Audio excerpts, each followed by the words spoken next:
Sin aliento, un cuento ni dentro ni fuera del Blackwood, el germen de esta historia, publicada en el Southern Literary Messenger en septiembre de 1835, se encuentra en un relato más breve aparecido 3 años antes en el Saturday Courier de Filadelfia, y titulado A Decided Loss. En él se pretende parodiar y satirizar las extravagancias propias del Blackwood, sin el acierto con el que tiempo después ridiculizaría los métodos de los autores de la revista en cómo escribir un artículo al estilo del Blackwood 1838. Indudablemente, una de las fuentes empleadas por el autor es la maravillosa historia de Peter Schlemil 1814, de Adelbert von Chamisso, cuyo protagonista es mencionado en todas las versiones del cuento, mientras que algunos estudiosos incluyen también entre las obras que lo influyeron de forma directa el Cándido 1759, de Voltaire. Otros, en cambio, ven en Sin aliento una sátira de la obsesiva angustia que le producía a Poe la mera idea del entierro prematuro, y que fue rescatada a la sazón para otros proyectos. Oh, no alientes, etc. Thomas More, Melodías. El más notorio infortunio debe finalmente rendirse ante el incansable valor de la filosofía como la más irreductible plaza a la incesante vigilancia del enemigo. Salmanasar, como se puede leer en las Sagradas Escrituras, permaneció 3 años ante Samaria, y ésta cayó. Sardanapalo a Diodoro, aguantó 7 frente a Nínive, pero sin ningún resultado. Troya expiró en las postrimerías del segundo lustro, y Azotit, como declara Aristeo por su honor de caballero, abrió al fin sus puertas a Samético, después de haberlas mantenido atrancadas durante la 5ª parte de un siglo entero. Tú, miserable, esperpento, arpía, dije a mi esposa a la mañana siguiente de nuestra boda, tú, bruja, tarasca, estafermo, vertedero de iniquidad, 5ª esencia de todo lo abominable, tú. Aquí, me puse de puntillas, y, teniéndola agarrada por la garganta, y con mi boca, junto a su oído, me disponía a lanzar un nuevo, y más decidido epíteto de oprobio que, al pronunciarlo, la convencería por completo de su insignificancia, cuando, con asombro y horror extremos, descubrí que me había quedado sin aliento. Las expresiones me falta el aliento, me he quedado sin aliento, etcétera, se repiten con bastante frecuencia en las conversaciones del día a día, pero nunca se me había ocurrido que el terrible accidente del que hablo pudiera suceder bona fide 23, y realmente. Imaginad, si os place, por supuesto, imaginad, repito, mi asombro, mi consternación, mi desesperación. Sin embargo, existe un genio bueno que nunca me ha abandonado por completo. En mis más ingobernables accesos de mal humor aún conservo un sentido de la propiedad de Legemin, des passions me conduit como Lord Edward de Saint-Julier que le aconteció a grave la filosofía veritable. 24. Aunque al principio no podía precisar con exactitud hasta qué punto me había afectado el percance, decidí ocultar por todos los medios el asunto a mi esposa hasta que la experiencia posterior me ayudase a conocer el grado de mi inaudita calamidad. Por consiguiente, en un momento, cambié mi semblante de su agitado y descompuesto aspecto a una expresión de pícara y coqueta benignidad. Le di a mi esposa una palmadita en una mejilla y un beso en la otra, y, sin decir una sola sílaba, maldición, si no era capaz de emitirla. Como la dejé atonitante mi bufonada, mientras yo salía de la estancia, haciendo piruetas con un paso de zefir. Contempladme luego a salvo, escondido en mi boudoir privado, como un pavoroso ejemplo de las nefastas consecuencias que acarrea la irascibilidad vivo, con las limitaciones de un muerto, con las inclinaciones del vivo, una anomalía sobre la faz de la tierra. Muy tranquilo ya, pero sin aliento. Sí, sin aliento. Hablo en serio al afirmar que mi respiración había cesado por completo. Con ella no hubiese podido agitar una pluma, ni tan siquiera, aunque mi vida hubiese estado en juego, empañar el brillo de un espejo. ¡Qué despiadado destino! Sin embargo, existía algún alivio de mi primer y abrumador paroxismo de tristeza. Comprobé, después de una prueba, que la facultad de hablar, que yo había creído totalmente destruida ante mi incapacidad para proseguir la conversación con mi esposa, se hallaba en realidad parcialmente paralizada, y descubrí que, si en aquella interesante crisis hubiese bajado la voz a un tono lo bastante profundo y gutural, habría logrado continuar comunicándole mis sentimientos. Pues aquel tono de voz, el gutural, dependía, según advertí, no del paso del aliento, sino de una cierta acción espasmódica de los músculos de la garganta. Me dejé caer en una silla, y permanecí un rato absorto en la meditación. Mis reflexiones, sin duda, no eran consoladoras. Mil vagas y lacrimosas fantasías se adueñaron de mi alma, e incluso la idea del suicidio aleteó en mi cerebro. Pero es una característica de la perversidad de la naturaleza humana rechazar lo fácil e inmediato por lo distante y equívoco. Por eso me estremecí al considerar el asesinato de uno mismo como la mayor de las atrocidades.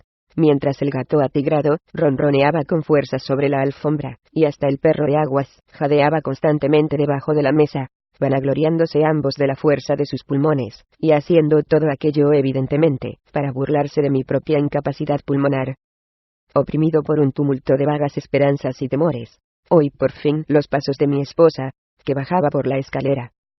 Seguro ahora de su ausencia, volví con el corazón palpitante al escenario de mi desastre. Cerré cuidadosamente la puerta por dentro, y emprendí una enérgica búsqueda. Era posible, pensé, que, oculto en algún oscuro rincón o escondido en algún armario o cajón, hallase el objeto de mis pesquisas. Puede que tuviera una forma vaporosa, puede que la tuviera tangible. La mayoría de los filósofos no resultan, con respecto a muchos de los temas filosóficos, nada filosóficos. William Godwin, sin embargo, dice en su Mandeville que las cosas invisibles son las únicas realidades, y el mío, reconózcanlo, era un buen ejemplo de esto. Quisiera que el lector juicioso se detuviera antes de culpar a semejantes afirmaciones de contener una exagerada cantidad de absurdos. Anaxágoras, como recordarán ustedes, sostenía que la nieve es negra, y yo he descubierto, hace tiempo, que tenía razón. Durante un largo rato, continué minuciosamente mi exploración, pero mi laboriosidad y perseverancia no encontraron otra despreciable recompensa que el hallazgo de una dentadura postiza, 2 pares de caderas postizas, un ojo y un fajo de billets dogs 25 dirigidos a mi esposa por parte del señor Aire de Sobra. Diré aquí de paso que esta preferencia de mi señora por el señor Aire de Sobra me causó poca inquietud. Que la señora sin aliento admirase a cualquier persona tan distinta de mí era un mal natural y necesario. Soy, como es bien conocido, de aspecto robusto y corpulento, y, al mismo tiempo, algo bajo de estatura. ¿Por qué extrañarse, pues, de que la delgadez como la de una tabla de mi amigo y su altura, que se ha hecho proverbial, encontrasen toda su debida estimación a los ojos de la señora sin aliento? Pero volvamos al asunto. Mis esfuerzos, como ya he dicho, resultaron infructuosos. Armario tras armario, cajón tras cajón, rincón tras rincón, fueron examinados sin ningún resultado. En una ocasión, sin embargo, creí seguro mi triunfo cuando, al revolver un estuche de tocador, hice ánicos un frasco de aceite de arcángeles Grandgen, que me tomó aquí la libertad de recomendar como un perfume agradable. Con un peso en el corazón, regresé a mi boudoir para discurrir allí algún medio de eludir la suspicacia de mi esposa hasta que pudiera ultimar los preparativos para abandonar el país, lo que ya tenía decidido hacer.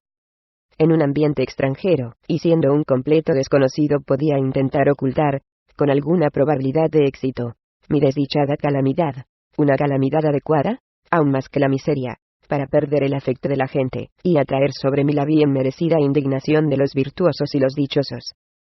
No vacilé mucho rato. Al ser diligente por naturaleza, me aprendí de memoria toda la tragedia de Metamora.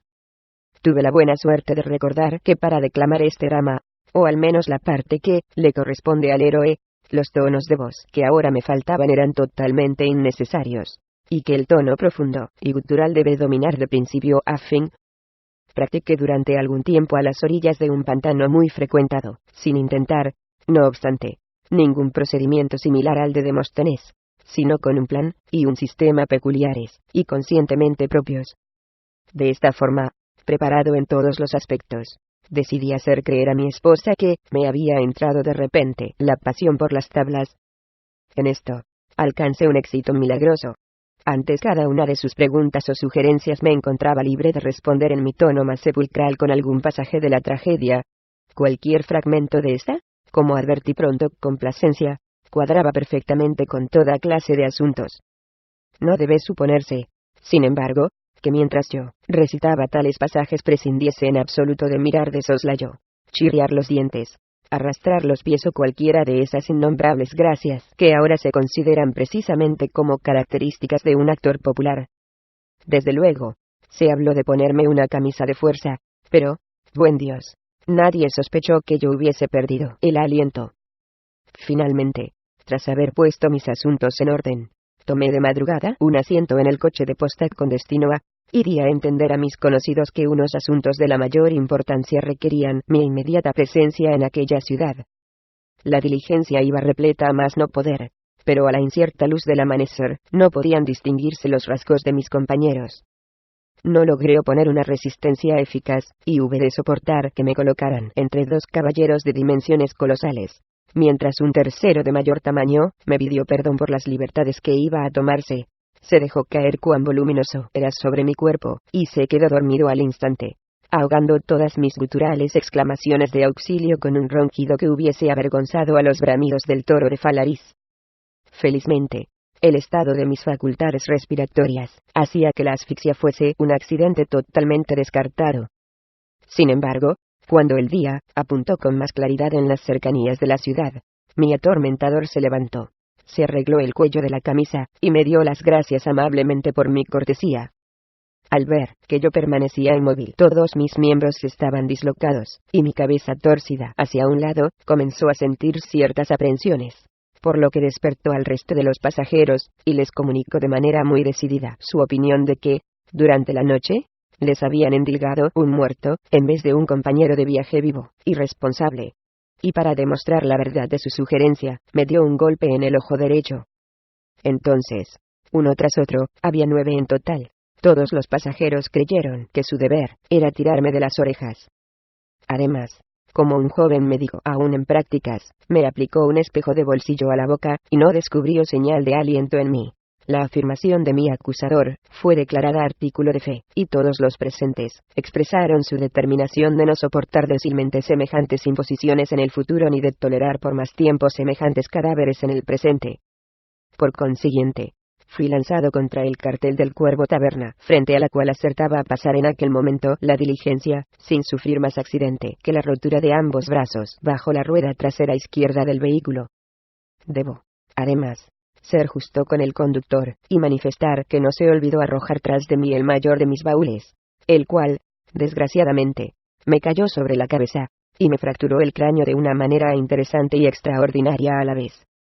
El propietario del Cuervo, que es un hombre hospitalario, al ver que mi baúl contenía lo suficiente para indemnizarle de cualquier pequeña molestia que pudiera sufrir por mi causa, mandó a buscar enseguida a un cirujano que era conocido suyo, y me entregó a su cuidado con una factura y un recibo por valor de $10. El comprador me trasladó a su casa, y comenzó inmediatamente sus operaciones. Sin embargo, tras haberme cortado las orejas, descubrió señales de vida. Entonces tocó el timbre, y mandó a buscar a un boticario de la vecindad con quien consultar en aquella emergencia. Y por si acaso sus sospechas con respecto a mi existencia resultaban al fin fundadas, hizo, mientras tanto, una incisión en mi estómago, y me extrajo varias vísceras para realizar una disección en privado. El boticario albergaba la idea de que yo estaba bien muerto, idea que me esforcé en refutar pateando y revolviéndome con todas mis fuerzas, y contorsionándome con furia, pues las operaciones del cirujano me habían devuelto en cierta medida la posesión de mis facultades. Todo ello, sin embargo, se atribuyó a los efectos de una nueva batería galvánica con la que el boticario, que era realmente un hombre informado, llevó a cabo varios curiosos experimentos sobre los cuales, desde el punto de vista de mi participación personal en ellos, me sentí profundamente interesado. No obstante, fue para mí un motivo de mortificación ver que, aunque hice varios intentos por iniciar una conversación, mi facultad de hablar estaba tan por completo en suspenso que ni siquiera podía abrir la boca, y mucho menos, por lo tanto, replicar a algunas ingeniosas, pero quiméricas teorías que, en otras circunstancias, mi minucioso conocimiento de la patología hipocrática me hubiese permitido refutar con facilidad. Al no conseguir llegar a ninguna conclusión, los dos profesionales me encerraron hasta realizar un examen posterior. Me llevaron a un desván y después de que la señora del cirujano me hubo puesto unos calzoncillos y unos calcetines, el cirujano en persona me ató las manos y me sujetó las mandíbulas con un pañuelo de bolsillo. Luego echó por fuera el cerrojo a la puerta, y se marchó a toda prisa a comer, dejándome solo y abandonado al silencio y la meditación. Descubrí entonces con extremo deleite que hubiese podido hablar de no haber tenido la boca amordazada con el pañuelo de bolsillo. Me consolé con esta reflexión, y estaba repitiendo mentalmente algunos pasajes de la omnipresencia de la deidad, como tengo por costumbre antes de entregarme al sueño, cuando dos gatos de aspecto voraz y repugnante penetraron en el desván por un agujero de la pared, saltaron con una pirueta grave la catalani. 26 se colocaron el uno frente al otro sobre mi cara, y se entregaron a una indecorosa contienda por la fútil consideración de mi nariz. Pero así como la pérdida de sus orejas resultó ser el medio de ascender al trono de Ciro el mago Migegus de Persia, y así como la amputación de su nariz le dio a Sopiro la posesión de Babilonia, de esta manera la pérdida de unas pocas onzas de mi rostro resultó ser la salvación de mi cuerpo. Despertado por el dolor, y ardiendo de indignación, hice saltar con un solo esfuerzo las ligaduras y el vendaje. Atravesé con arrogancia el cuarto, lancé una mirada de desprecio a los beligerantes. Abrí hasta lo más alto la ventana de guillotina, y, ante el extremo horror y la decepción de ambos, me precipité muy hábilmente por ella. En aquel momento, el ladrón de correos W, con quien yo guardaba un singular parecido, era trasladado de la cárcel de la ciudad al cadalso erigido para su ejecución en los suburbios. Su extrema debilidad y persistente mala salud le habían valido el privilegio de ir sin esposas, y, ataviado con sus ropas patibularias, muy semejantes a las mías, se hallaba tendido cuán largo era en el fondo de la carreta del verdugo, la cual acertó a pasar bajo la ventana del cirujano en el mismo momento que yo me precipitaba desde ella, sin otra vigilancia que el conductor, que iba dormido, y dos reclutas del sexto de infantería, que estaban borrachos. La desgracia quiso que fuera a caer de pie dentro del vehículo. W, que era un tipo muy listo, vio al instante su oportunidad. Se levantó de inmediato, saltó como un rayo por la parte de atrás, y, torciendo por una callejuela, desapareció de la vista en un abrir y cerrar de ojos. Los reclutas, despertados por el ruido, no alcanzaron a comprender exactamente la transacción que acababa de producirse.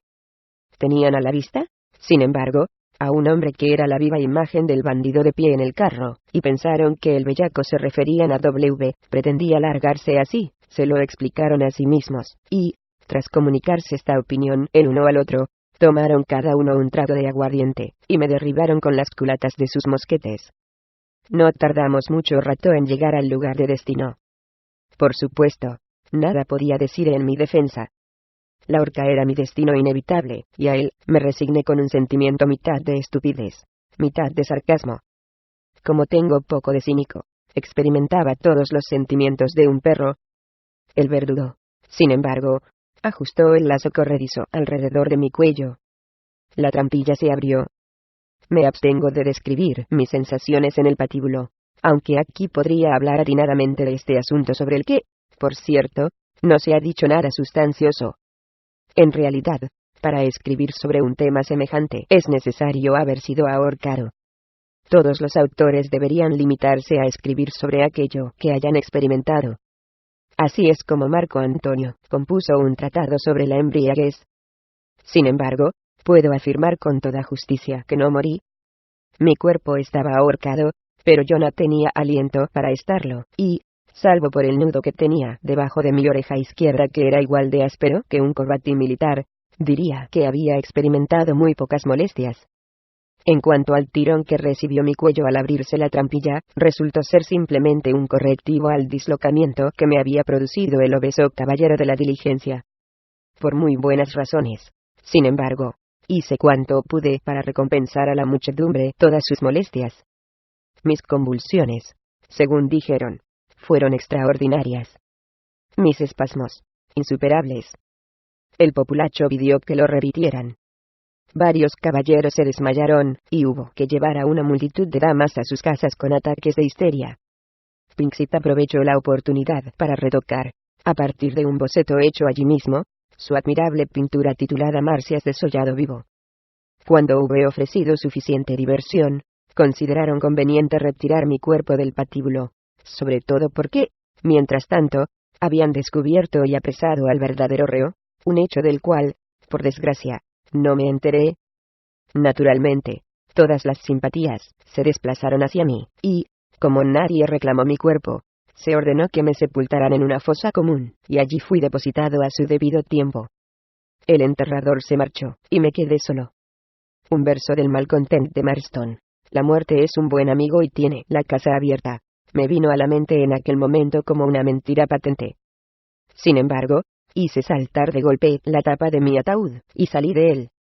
El lugar era horriblemente lúgubre y húmedo, y me sentí embargado de ennui. 27 Para entretenerme, anduve a tientas entre los numerosos ataúdes colocados de pie en una ordenada fila. Los fui poniendo en el suelo, uno a uno, y, mientras abría las tapas, me sumí en especulaciones relativas a la naturaleza mortal de su interior. Este monólogo volcando un cadáver hinchado, abotagado y rotundo, este ha sido, sin duda, un hombre infeliz en todos los sentidos de la palabra. Su terrible destino ha sido no el de andar, sino el de caminar como un pato, el de pasar por la vida no como un ser humano, sino como un elefante, no como un hombre, sino como un rinoceronte. Sus intentos de avanzar fueron meros abortos, y sus vueltas, absolutos fracasos. Al dar un paso hacia adelante su desgracia consistía en dar 2 hacia la derecha y 3 hacia la izquierda. Sus estudios quedaron limitados a la poesía de clave. No ha podido entender la maravilla de una pirouette. Para él un pas de pabellón ha sido un concepto abstracto. Nunca subió a la cumbre de una montaña. Nunca vio desde un campanario las glorias de una metrópoli. El calor ha sido su mortal enemigo. En los días de mayor bochorno, su vida era terrible. Durante ellos soñó con llamas y asfixia, con montañas sobre montañas, con pelión sobre osa. Andaba corto de aliento, por resumirlo en una frase, andaba corto de aliento. Consideraba extravagante tocar instrumentos de viento. Era el inventor de los abanicos automáticos, de los tubos de ventilación, de los ventiladores. Patrocinó a DuPont, el fabricante de fuelles, y murió miserablemente al intentar fumar un cigarro. El suyo fue un caso por el que siento un profundo interés, un destino con el cual simpatizó de forma sincera. Pero aquí dije, aquí, y, arrastras, y con despecho, saqué de su receptáculo a una forma descarnada, alta, y de apariencia peculiar, cuyo notable aspecto despertó en mí una sensación de desagradable familiaridad. Aquí hay un canalla que no merece ninguna conmiseración terrena. Mientras yo continuaba hablando, y para ver con más claridad el objeto de mis palabras, apliqué el pulgar y el índice a su nariz, le obligué a quedarse sentado en el suelo, y lo mantuve así, separado de mí por la distancia de mi brazo, mientras yo continuaba mi soliloquio. Que no merece, repetí, ninguna conmiseración terrena. ¿Quién cree que hay que compadecerse de una sombra? Además, no ha tenido una participación plena en las bendiciones de la mortalidad. Fue el creador de los monumentos elevados, de las torres, de los pararrayos y de los álamos de Lombardía. Su tratado sobre matices y sombras le ha hecho ganar la inmortalidad. Publicó con gran talento la última edición de Hacia el sur de los huesos. Ingresó pronto en la universidad, y estudió neumática. Luego volvió a casa, y hablaba, sin parar, y tocaba la trompa. Apoyó las gaitas. El capitán Barclay, que luchaba contra el tiempo, no quiso ir contra él. Ventolera y Todo Aliento fueron sus escritores favoritos. Su artista preferido, Puff, murió gloriosamente inhalando gas levique flatu corrupitur, como la fama pudicitiae de San Jerónimo. 28 Fue indudablemente, ¿cómo puede usted? Interrumpió el objeto de mi animadversión, jadeando y arrancándose, con un esfuerzo desesperado, el vendaje que tenía alrededor de sus mandíbulas. ¿Cómo puede usted, señor sin aliento, ser tan infernalmente cruel para apretarme de esa manera la nariz? ¿No vio usted cómo me habían amordazado? Debería usted conocer, si es que sabe algo, la gran cantidad de aliento de la que dispongo. Pero si no es así, siéntese y verá. En mi situación representa un gran alivio poder abrir la boca, poder desahogarme, poder comunicarme con una persona como usted, que no se crea llamado cada momento a interrumpir el hilo del discurso de un caballero. Las interrupciones son molestas, e indudablemente deberían abolirse, ¿no le parece? No me repliqué. Se lo ruego. Basta con que hable una sola persona yo. Acabaré pronto y entonces, puede usted empezar a hacerlo. ¿Cómo diablos ha venido a parar a este lugar, señor? Ni una palabra, Se lo suplico. Yo llevo aquí ya algún tiempo. Qué terrible accidente. Habrá oído hablar de él, supongo. Qué espantosa calamidad. Pasaba debajo de su ventana, no hará mucho durante aquella época en que a usted le dio por el teatro. Qué horrible percance. Habrá oído la expresión tomar aliento, ¿verdad? Cállese, le digo. Pues, yo tomé el de alguna otra persona. Siempre me ha sobrado parte del mío. Me encontré con Chismoso a la vuelta de la esquina, y no me dio ocasión de decir una palabra, ni siquiera pude meter una sílaba de canto. En consecuencia, sufrí un ataque de epilepsia. Chismoso se dio a la fuga. Malditos imbéciles. Me dieron por muerto, y me metieron en este lugar. Vaya atajo de idiotas. He oído todo lo que ha dicho de mí. Cada palabra es una mentira, horrible, pasmosa, ultrajante, odiosa, incomprensible, etcétera, etcétera, etcétera. Resulta imposible concebir mi asombro ante un discurso tan inesperado, o la alegría con la que fui convenciéndome gradualmente de que el aliento cogido tan afortunadamente por el caballero a quien pronto reconocí como mi vecino aire de sobra era, en realidad, la misma inspiración que yo había extraviado durante la conversación con mi esposa. El tiempo, el lugar y la circunstancia no dejaban lugar a dudas. No obstante, no solté la probóscide del señor A, al menos no durante el largo rato en que el inventor de los álamos de Lombardía continuó concediéndome el favor de darme sus explicaciones. A este respecto, actué con esa prudencia habitual que ha sido siempre mi rasgo predominante. Consideré que en el camino de mi recuperación aún podría tropezar con muchas dificultades que solo un esfuerzo extremo por mi parte podría superar. Pensé que muchas personas son propensas a apreciar las cosas que poseen por muy fútiles que les resulten, o incluso molestas y penosas en proporción directa a las ventajas que representarían para otras personas conseguirlas, o a ellos mismos abandonarlas. No podría ser ese el caso del señor aire de sobra. Si yo me mostraba ansioso por recuperar el aliento del que parecía tan dispuesto a desprenderse, no podría exponerme yo a las exigencias de su avaricia. En este mundo hay granujas, recordé con un suspiro, que no tienen escrúpulos en aprovecharse incluso de su vecino de al lado, y esta observación es de epíteto, es precisamente en los momentos en que los hombres se muestran más deseosos de descargarse del peso de sus propias calamidades, cuando se sienten menos dispuestos a aliviar las desgracias de otros. Después de consideraciones como esta, y reteniendo aún entre mis dedos la nariz del señor aire de sobra, pensé en dar una forma apropiada a mi réplica. Monstruo. Comencé en un tono de profunda indignación. Monstruo idiota de doble resuello. ¿Cómo es que tú, a quien por tus iniquidades se ha complacido el cielo en castigarte con una respiración doble, cómo te atreves a dirigirte a mí en el lenguaje familiar de un viejo conocido? Que miento. Y que me calle. ¿Acaso no es verdad? Bonita conversación para mantener con un caballero de un solo aliento. Y todo ello, además, cuando resulta que está en mi mano aliviar la calamidad que está sufriendo tan merecidamente, disminuir lo superfluo de tu desdichada respiración. Al igual que Bruto, me detuve en espera de respuesta, con la cual me abrumó inmediatamente el señor aire de sobra como un tornado. Las protestas siguieron a las protestas, las disculpas a las disculpas. No hubo condiciones que él no estuviera dispuesto a cumplir, y no hubo ninguna de la cual no sacara yo el mayor provecho. Tras alcanzar un acuerdo con respecto a los preliminares, mi conocido me entregó la respiración y, a cambio de ella, tras haberla examinado cuidadosamente, le entregué acto seguido un recibo. Estoy seguro de que muchos me censurarán por hablar tan someramente de una transacción tan impalpable. Pensarán que yo debería haber entrado más minuciosamente en los detalles de un suceso en virtud del cual, y esto es muy cierto, podría iluminar considerablemente una rama sumamente interesante de la filosofía física. Lamento no poder contestar a todo esto. Un leve indicio es la única respuesta que se me permite dar. Hay circunstancias, pero me parece mucho más seguro, pensándolo bien, decir lo menos posible de un asunto delicado, tan delicado, repito, y que a la vez afecta a los intereses de una tercera parte cuyo sulfuroso resentimiento no tengo el menor deseo de suscitar en estos momentos.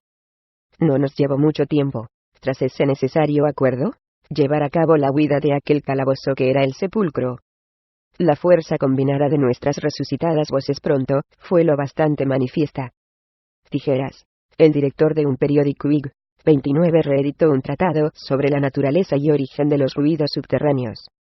A este le siguió una réplica, refutación y justificación en las columnas de una gaceta demócrata.